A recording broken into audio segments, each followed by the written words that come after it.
હા બોલ છાયા. હલો ગોપાલ, હું સાચું કહું મને અહીં જરાય ગમતું નહીં. તું આવી જા ને, આપણે જતા રહીએ પાછા ગામડે. જો તું નહીં આવે ને તો મેં નક્કી કર્યું કે હવે હું એકલી જતી રહીશ. અરે ક્યાં જવાની જરૂર છે આપણને?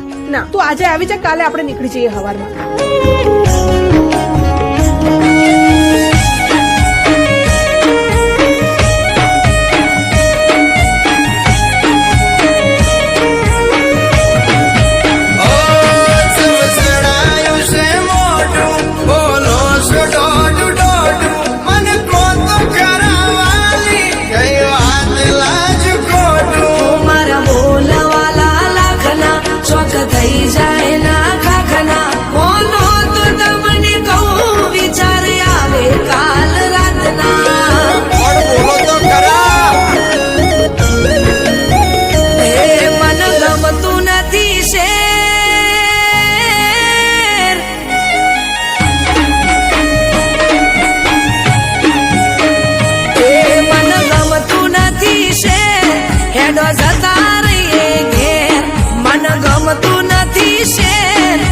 જતા રહીએ ઘેર, મને એકલું નથી ફાવતું વાલા.